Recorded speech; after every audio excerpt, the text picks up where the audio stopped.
दोस्तों 2025 में सावन का महीना कब है और कितने सोमवार पढ़ेंगे, सावन की समाप्ति कब है तथा रक्षाबंधन कब है और व्रत का पालन कैसे करें, व्रत में कौन सी चीजें नहीं खानी चाहिए और एक ऐसा उपाय हम इस वीडियो में बताएंगे जिससे आपको भोले बाबा की कृपा से 7 जन्मों की परेशानी भी दूर हो जाएगी। जानिए सब कुछ इस वीडियो में। सबसे पहले सुंदर सी इस वीडियो को लाइक करके कमेंट में लिख दें हर हर महादेव, ओम नमः शिवाय। दोस्तों सावन का महीना शिव भक्तों के लिए प्यार की सौगात लेकर आता है। यही वो महीना है जिसे हम प्यार का महीना भी कहते हैं। पक्षियों की चहचहाहट मधुर संगीत में बदल जाती है, वर्षा ऋतुओं का आगमन होता है, प्रकृति जगमग्न हो जाती है, खूबसूरत शब्दों में आपस में बातें करती है। साथ ही साथ शिव भक्त बड़े जोरों शोरों के साथ सावन के महीने का बड़ी ही बेसब्री से इंतजार करते हैं। सावन में भगवान शिव धरती पर आकर अपने हर भक्त के घर में वास करते हैं और उनकी सच्ची भक्ति से धन धान्य करते हैं। सावन का हर एक दिन बहुत ही शुभ माना जाता है, हर दिन पवित्र होता है, हर दिन भगवान शिव की पूजा की जाती है। लेकिन सोमवार के व्रत की बात ही कुछ और होती है। पवित्र और शुभ दिन होता है सोमवार का दिन।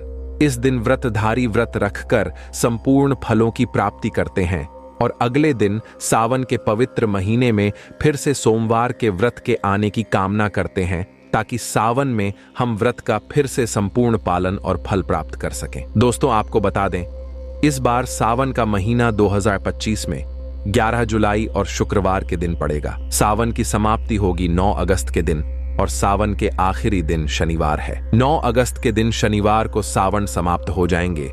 दोस्तों ऐसे में 9 अगस्त यानी शनिवार के दिन ही रक्षाबंधन का त्योहार भी मनाया जाएगा। दोस्तों अब जानते हैं सावन के इस पवित्र महीने में कितने सोमवार पड़ेंगे और आपको कितने व्रत रखने हैं। आइए जानते हैं। सावन मास का पहला दिन 14 जुलाई दिन सोमवार है। सावन का दूसरा सोमवार व्रत 21 जुलाई दिन सोमवार है। तीसरा सोमवार व्रत 28 जुलाई। सावन का पवित्र चौथा व्रत 4 अगस्त के दिन पड़ेगा और 9 अगस्त को शनिवार के दिन ही रक्षाबंधन के संपूर्ण होने साथ सावन समाप्त हो जाएंगे। दोस्तों ऐसे में कुल मिलाकर 4 सोमवार पढ़ेंगे और अंत में 9 और 9 अगस्त को शनिवार के दिन ही रक्षाबंधन के संपूर्ण होने साथ सावन समाप्त हो जाएंगे। दोस्तों ऐसे में हम जानते हैं सावन के इस पवित्र महीने में कौन सी गलती नहीं करनी चाहिए जिससे कि शिव नाराज न हो, और सावन व्रत में ये फल तो कभी मत खाना नहीं, तो भगवान भोले बाबा आपसे क्रोधित हो सकते हैं, आपका व्रत टूट सकता है।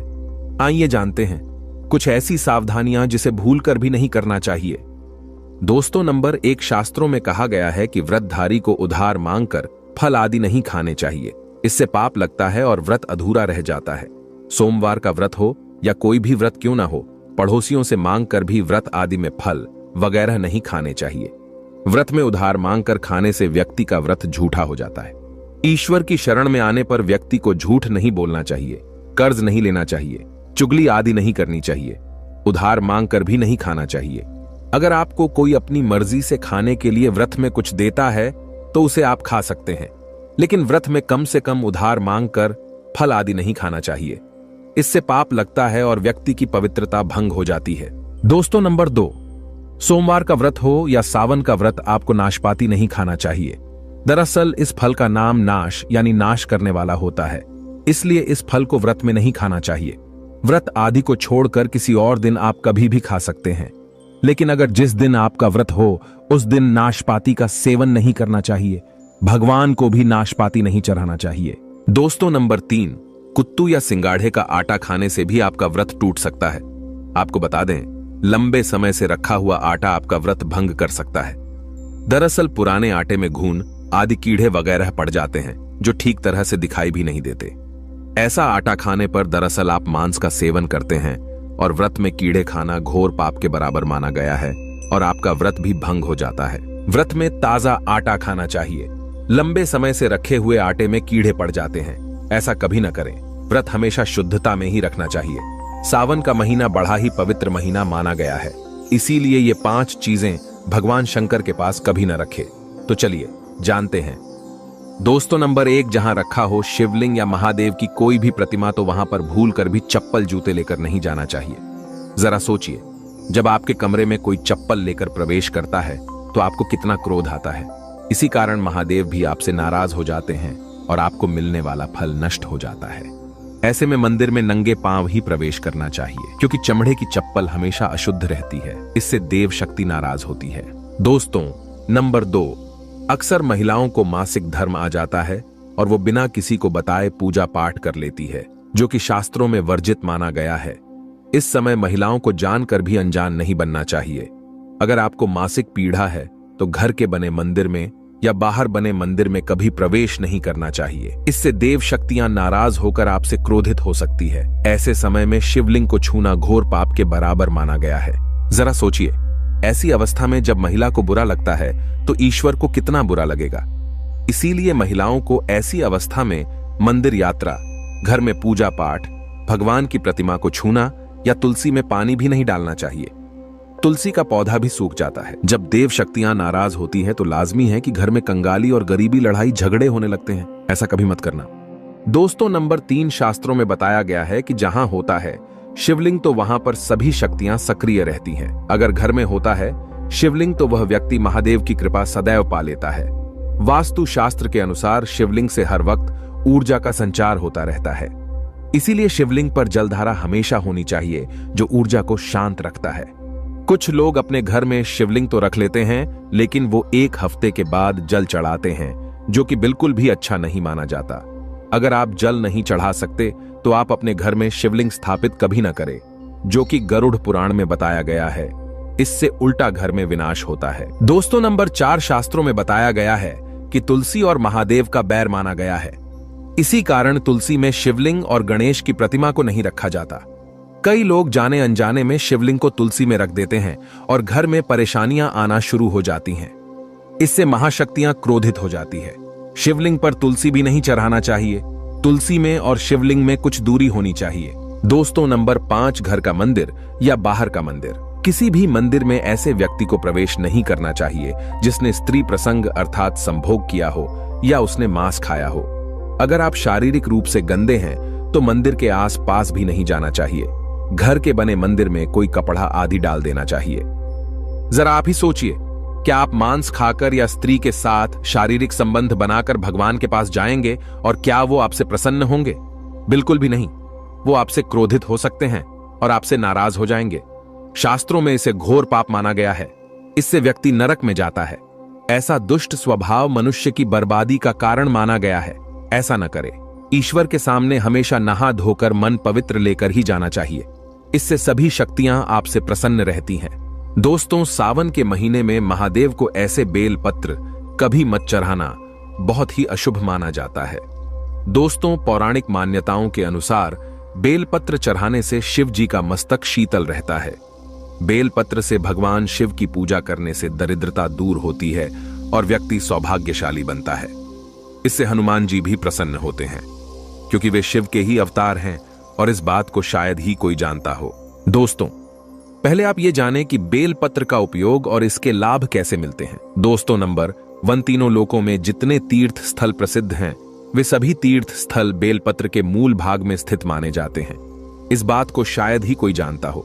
दोस्तों, नंबर 2, यदि बेल का वृक्ष घर के बीचों बीच या पूर्व दिशा में लगा हो तो घर में धन धान्य की कोई भी कमी नहीं रहती और परिजन खुशहाल रहते हैं। दोस्तों, नंबर 3, जो व्यक्ति बेल के वृक्ष के मूल भाग की गंध, पुष्प आदि से पूजा अर्चना करता है उसे मृत्यु के पश्चात शिवलोक की प्राप्ति होती है। दोस्तों, अब जानते हैं बेल पत्र से जुड़ी कुछ खास बातें। चतुर्थी, अष्टमी, नवमी, चतुर्दशी और अमावस्या तिथियों को संक्रांति के समय और सोमवार को बेलपत्र नहीं तोड़ना चाहिए। पूजा से 1 दिन पूर्व ही बेलपत्र तोड़कर रख लें। दोस्तों, आपको बता दें, बेलपत्र कभी अशुद्ध नहीं होते। यदि आपको पूजा के लिए नया बेलपत्र नहीं मिल रहे हैं तो आप किसी दूसरे के चढ़ाए हुए बेलपत्र को स्वच्छ जल से धोकर भगवान शिव को अर्पित कर सकते हैं। दोस्तों, बेलपत्र में 3 पत्तियां होनी चाहिए। कटी फटी पत्तियों का बेलपत्र भगवान शिव को अर्पित गलती से भी मत करना। कटी फटी पत्तियों को अर्पित करने से शिव का अपमान माना जाता है और बेलपत्र का भी। इसलिए बेलपत्र की पत्तियां एकदम साफ होनी चाहिए। दोस्तों, सावन के इस पवित्र महीने में अगर जिस व्यक्ति को 5 संकेत मिल जाए तो इससे यह पता चलता है कि महादेव आपकी भक्ति से बहुत प्रसन्न है और आपको धनी होने से कोई भी नहीं रोक सकता। तो चलिए जानते हैं। दोस्तों, नंबर 1, बैल का दरवाजे पर आना। नंदी महाराज भगवान भोलेनाथ के वाहन है। नंदी को भगवान शिव का द्वारपाल भी कहा गया है। नंदी महाराज को बुद्धि और ज्ञान का प्रतीक माना गया है। शिव के मंदिर के बाहर हमेशा नंदी महाराज विराजित रहते हैं। लेकिन अगर सावन के इस पवित्र महीने में अचानक से नंदी महाराज आपके दरवाजे पर आ जाए और घर की चौखट को सींग मारने लगे, तब आपको समझ लेना चाहिए कि भगवान शिव आपके घर में आने वाले हैं, जो कि ये एक उनके आने का संकेत है। भगवान शिव आपकी भक्ति से बहुत प्रसन्न हैं और आपके घर में खुशियां आने वाली है। आपको धनी होने से कोई नहीं रोक सकता, लेकिन याद रहे नंदी महाराज को तिलक लगाकर मीठा भोग जरूर खिलाएं। दोस्तों, नंबर 2, सावन के पवित्र महीने में अचानक से आपके सपनों में अगर शिवलिंग दिखाई दे जाए, अर्थात भगवान शिव दिखाई दे जाए, तो इसे आपको यह समझना चाहिए कि अब आपके जीवन से परेशानियों का अंत जल्दी हो जाएगा। भगवान शिव आपकी सच्ची आराधना भक्ति से बहुत खुश है और वो आपके घर में आने वाले हैं। ऐसे में याद रहे, शिव की भक्ति में कोई भी कमी नहीं आनी चाहिए। घर को गंदा मत रखना, क्योंकि आपके घर में भगवान शिव आने वाले हैं।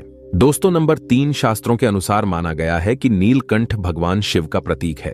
अगर आपके घर में सावन के महीने में नीलकंठ छत पर आकर बैठ जाए तो उसे भूल कर भी मत भगाना, क्योंकि यह भगवान शिव का प्रतीक माना गया है।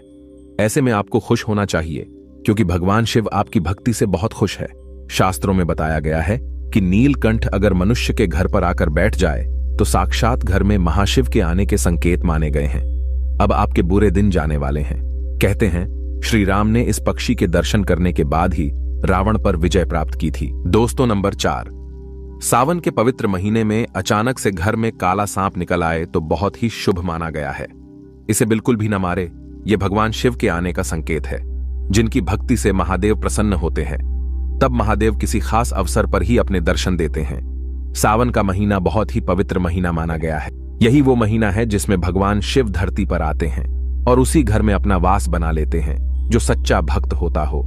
सपनों में किसी मंदिर में नाग नागिन का जोड़ा देखना बहुत ही शुभ माना गया है। ये घर में शिव के आने के संकेत हैं। अब आपको खुश होने की जरूरत है। दोस्तों, नंबर 5, सावन के शुभ अवसर पर सोमवार के दिन डमरू की आवाज, घंटियों की आवाज सुनाई दे जाए तो ये अत्यंत शुभ माना गया है। इसका अर्थ यह है कि भगवान भोलेनाथ आपसे प्रसन्न हैं और जल्दी आपके घर और जीवन में प्रवेश करने वाले हैं, जिससे आपका आर्थिक संकट दूर होकर जीवन में सुख समृद्धि आने वाली है। महादेव आपसे बहुत खुश है। दोस्तों, अब जानते हैं सावन के पवित्र समय में मंदिर में घंटी क्यों बजाई जाती है, घंटा क्यों बजाया जाता है, ताली क्यों बजाई जाती है, मंदिर के अंदर कारण क्या है, शंकर के मंदिर में घंटी क्यों बजाई जाती है, शंकर के मंदिर में घंटी को क्यों बजाया जाता है, ताली को बजाना क्यों ना करा जाता है, शिव मंदिर में किस लिए करा जाता है। तो ये पुराण है कि मंदिर के अंदर या घर के अंदर आप गरुण घंटी जब जाते हो, घंटी का नाद जब करते हो, तो शिव महापुराण की कथा और लिंग पुराण की कथा, विष्णु पुराण की कथा कहती है। मात्र घंटी का नाद कर देने से जितने भूमि पर तीर्थ है, जितने साधक साधना कर रहे होते हैं, जितने तप कर रहे होते हैं, जितनी पवित्र नारी स्त्री का पालन कर रही होती है, जितने दान हो रहे होते हैं, कुछ समय पर जिस समय तुमने घंटी बजाई है, उस पल वो सारे पुण्य घंटी का नाद करते से तुम्हारे खाते में आ जाते हैं। शंकर जी के मंदिर में जाकर ताली का नाद किया जाता है। ताली शिव मंदिर में क्यों बजाई जाती है? मंदिर में जितने भी बैठे होंगे, जो भजन कर रहे होंगे, जो साधना कर रहे हैं, अभिषेक कर रहा है, पूजन कर रहा है, 3 बार ताली बजाने से उनका सारा का सारा पुण्य हमारे खाते में आ जाता है, खींचा चला आता है। हमारा भाग्य प्रबल हो जाता है, 1 सेकंड में हमारे खाते में आ जाता है और हमें लगता है हम शंकर को रिझा रहे हैं। शंकर को रिझाएं, शिव जरूर देते हैं। घर में गरुड़ घंटी का नाद करना। दोस्तों, इसलिए बच्चों को खेलने के लिए घंटी नहीं दी जाती। गरुड़ घंटी कोई खेलने को नहीं देता। दूसरा सामान दे देंगे पर गरुड़ घंटी नहीं देंगे। क्यों नहीं देते? क्योंकि गरुड़ घंटी का जब नाद किया जाता है तो सबका पुण्य हमारे खाते में जाता है। कोई साधारण है घंटी बजाना? पूजन के समय, स्मरण के समय पर भजन आदि करना चाहिए, इसलिए घंटी भी हर कभी नहीं बजाई जाती। और आपसे भी निवेदन है, मंदिर में भी जाओ तो घंटी का नाद करो तो बड़े प्रेम से करो, ऐसे नहीं बजाओ। बजाए जाओ, बजाए जाओ। कई मंदिरों में मंदिर का पट बंद हो जाता है तो भी लोग घंटी बजा देते हैं। दोष लगता है। भगवान अगर मंदिर में सो रहे हैं तो उस समय घंटी बजाना घोर पाप माना जाता है। जिस जगह पर ब्राह्मण विद्वान है, साधक हैं, संत हैं, साधु हैं, मंदिर अगर बंद होता है तो उसके साथ में घंटी के नीचे के भाग को रस्सी से ऊपर बंद दिया जाता है, जिससे बजे ना। कहते हैं अगर भगवान अगर विश्राम कर रहे हैं, सो रहे हैं, निंद्रावश्य है या पट बंद है, कुछ समय पट बंद का समय है और घंटी का अगर नाद हो जाए तो कहते हैं 11 ब्राह्मण के भूखे रहने का दोष लग जाता है जीवों को। मात्र घंटी बजा देने पर अगर भगवान विश्राम में है, पट बंद, दरवाजा बंद और लिखा हुआ है समय मंदिर खुलने का समय 11 बजे से 3 बजे तक मंदिर बंद होने का समय, और तुमने यदि समय देख लिया, फिर भी तुमने तो देख लिया और तुम उस समय कह रहे हो मैं दूर से आया हूं, घंटी तो बजाऊंगा, तो ऐसा करने से कई लोगों के भूखे रहने का दोष आपको लग जाता है।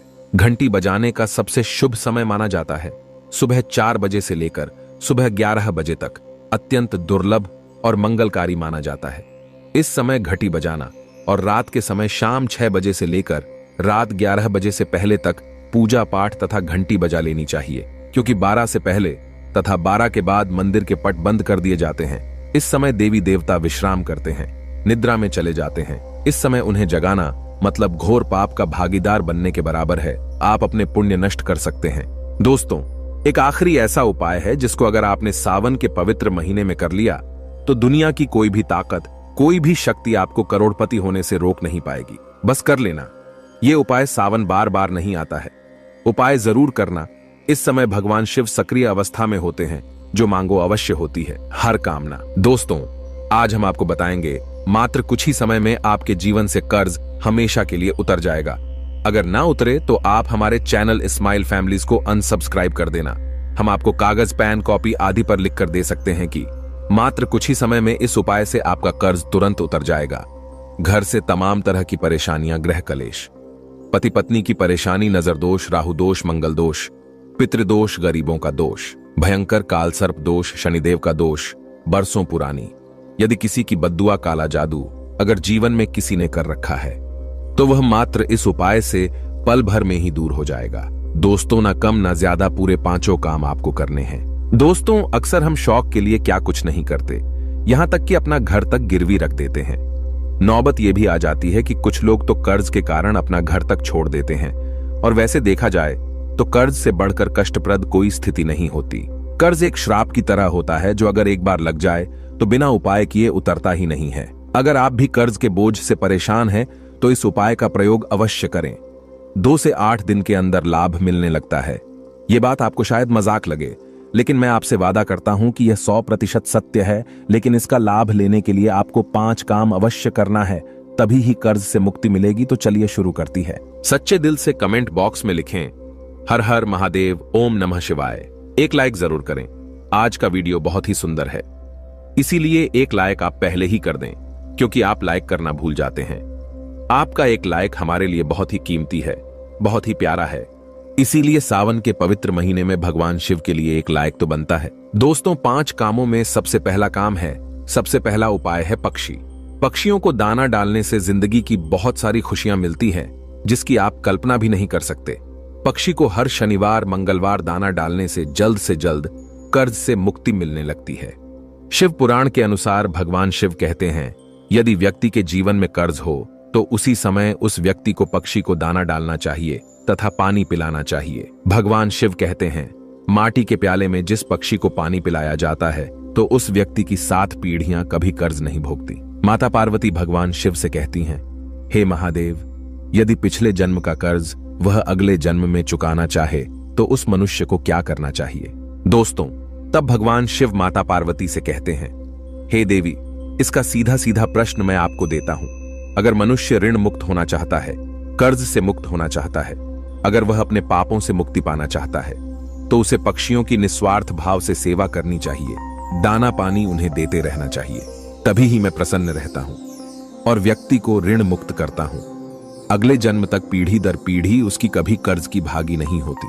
अगर आप भगवान शिव के कहने से एक बार उनकी राह पर चल दिए, तब आपके जीवन में कभी कर्ज की कोई भी जरूरत नहीं होगी। आपको कर्ज लेने की आवश्यकता नहीं पड़ेगी, बल्कि तेजी से आपके घर में सुख शांति आएगी, धन बढ़ेगा, वैभव की प्राप्ति होगी। और यह उपाय करने के बाद इसका असर आपको 2 से 3 दिन में दिखने लगता है। यह कर्म तो जरूर करें, क्योंकि साक्षात भगवान शिव ने मनुष्य को कर्ज से बचाने के लिए बोला था। दोस्तों, चींटियों को अगर उनके मन के अनुसार खाना खिलाया जाए, भोजन कराया जाए, तो जिंदगी का वो सारा सुख मिलता है जिसकी हर किसी को जरूरत है। इसलिए ये उपाय भी करते रहे। ऐसा करने से जल्द कर्ज से मुक्ति मिल जाती है। चींटियां धरती पर मनुष्य का कर्ज कम करने के लिए ही धरती पर वास करती हैं। अगर मनुष्य इस बात को समझ जाए कि चींटियां हमारे कर्ज के बोझ को सहती हैं, कम करती हैं, कर्ज को घटाती हैं, तब उसी क्षण हमारे भारत में कोई भी कर्ज का भागी नहीं बनेगा।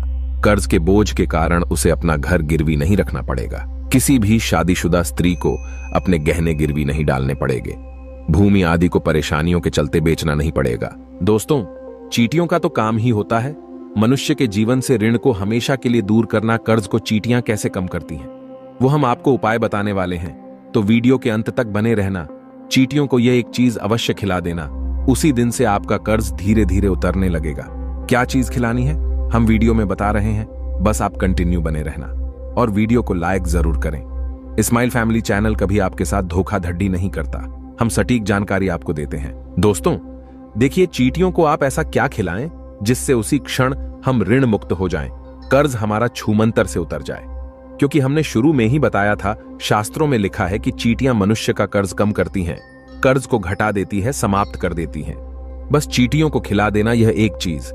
शास्त्रों के अनुसार माना जाता है कि जब यमराज के दूत मृतक के शरीर से उसकी आत्मा यमराज जी के पास लेकर के जब पहुंचते हैं, तब उसे कुछ याद नहीं रहता। तब उसके कर्म ही चींटी उसके कान तक पहुंचकर याद दिलाती है और तब वह यमराज जी के सामने बोल पाता है। चींटियों को गुरुवार, शनिवार, मंगलवार और बुधवार के दिन यदि बेसन के लड्डू, सुनते रहिए, यदि सावन के महीने में बेसन के लड्डू खिलाए जाएं तो चींटियां प्रसन्न हो जाती हैं और मनुष्य को आशीर्वाद देती हैं। चींटियों को ग्रहों की रानी कहा जाता है। नवग्रह का चींटियों में साक्षात वास होता है। वेद पुराण के अनुसार साक्षात चींटियां माता लक्ष्मी को आपके घर तक ला देती है। घर में माता लक्ष्मी को लाने का सबसे बड़ा हाथ चींटियों का ही होता है, क्योंकि चींटियां प्रसन्न तो माता लक्ष्मी भी प्रसन्न। बेटियों को चीनी खिलौने से ग्रह शांत होते हैं। ग्रह यदि एक बार शांत हो जाए तो मनुष्य खुद ब खुद राजा बन जाता है। करोड़पति महाधनी घर में तेजी से धन चुंबक की तरह खींचा चला आता है। यह दूसरा उपाय है और आपको चींटियों को चीनी या बेसन के लड्डू जरूर खिलते हैं, चूकना मत, भूलना मत। आप चाहें तो मीठे बिस्किट भी चींटियों को आवश्यक पूर्वक खिला सकते हैं। बिस्किट हम भी चींटियों को इस दिन जरूर खिलाते हैं। दोस्तों नंबर 3, बंदर। सावन के पवित्र महीने में बंदरों को अगर हर मंगलवार मीठा और चना डाला जाए तो जिंदगी की वो हर मुश्किलें हल हो जाती हैं जिसकी हर व्यक्ति को जरूरत है। बंदरों को खाना खिलाने से बजरंगबली बहुत ही प्रसन्न हो जाते हैं और आपके सारे कष्ट हर लेते हैं। एक बंदर को मंगलवार के दिन भोजन कराने से 10 हनुमान चालीसा का फल प्राप्त होता है। 10 बंदरों को चना आदि केला खिलाने से 1000 बार हनुमान चालीसा पढ़ने का पुण्य प्राप्त होता है। दोस्तों सावन में काल भैरव की सवारी कुत्ते, अगर कुत्तों को मीठे बिस्कुट खिलाए जाए तो कर्ज से मुक्ति तो मिलती ही है, साथ ही साथ घर में लड़ाई, झगड़े आदि और नकारात्मक ऊर्जा भी नष्ट हो जाती है। इसीलिए ये उपाय भी करते रहें। भगवान शिव को पशुपतिनाथ यूं ही नहीं कहा जाता, इसीलिए काल भैरव की सवारी कुत्ते को भोजन अवश्य कराएं सावन में। दोस्तों अब बात करते हैं नंबर 5, गाय। दोस्तों शायद आप जानते नहीं, गाय में सारे देवी देवताओं का वास होता है और इन्हें इसी कारण गाय माता के नाम से भी जाना जाता है। अगर हम गाय को पहली रोटी खिलाएं तो इसका असर आपको उसी दिन से ही दिखने लगता है और धीरे धीरे हमारे सारे समस्याएं खत्म हो जाती हैं। अगर आपको किसी बात का भय लगता है या फिर कोई चिंता सता रही है तो ऐसे समय में सावन में आपको अपने सर के ऊपर से 7 बार 5 बेसन के लड्डू अपने सर के ऊपर से उतार कर किसी काले गाय को खिला दे। ऐसा करने से आपको कर्ज से तो मुक्ति मिलती ही है, साथ ही साथ हमारे सारे पाप भी मिट जाती है। और दुष्ट तो जरूरी जानकारी, अगर आपको 10 दिन के अंदर कर्ज से मुक्ति पाना है तो सावन में इन 5 उपाय को अवश्य करें, तभी ही कर्ज से मुक्ति मिलेंगे। पशुपतिनाथ के लिए 1 लाइक तो बनता है। हर हर महादेव सावन की हार्दिक शुभकामनाएं।